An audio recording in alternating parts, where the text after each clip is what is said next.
আসসালামু আলাইকুম, hello everyone, welcome to my channel. আজকে দেশি পুঁটি মাছ দিয়ে শীতের সবজি রান্না করব। চলুন রেসিপিটা শেয়ার করি। প্রথমে মাছ কেটে ধুয়ে পরিষ্কার করে নিয়েছি। এখন লবণ হলুদ মাখিয়ে নিলাম। এদিকে কড়াই গরম করে তেল দিয়ে দিয়েছি। এখন মাছগুলোকে দিয়ে দিব।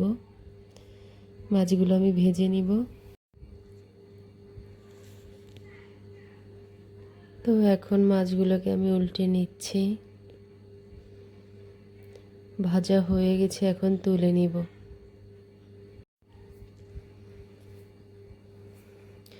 সবগুলো মাছই আমি তুলে নিয়েছি। এখন পেঁয়াজ রসুন বাটা দিয়ে দিলাম। দিয়ে দিচ্ছি স্বাদ মতো লবণ, হলুদের গুঁড়া, ধনিয়ার গুঁড়া, শুকনো মরিচের গুঁড়া।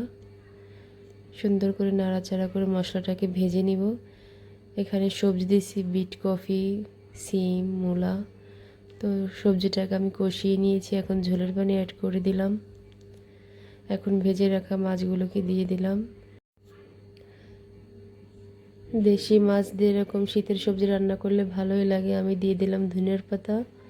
ধনিয়ার পাতা দিয়ে আমি আরও 2 মিনিট রান্না করে গ্যাসটাকে অফ করে দিব। তো দেখতেই পাচ্ছেন রান্না হয়ে গেছে। এখন একটা প্লেটে নামিয়ে নিব। রান্নার ফাইনাল লুক কেমন হয়েছে অবশ্যই কমেন্ট করে জানাবেন। আজকের মতো এখানেই বিদায় নিচ্ছি। Thank you for watching. Allah হাফেজ।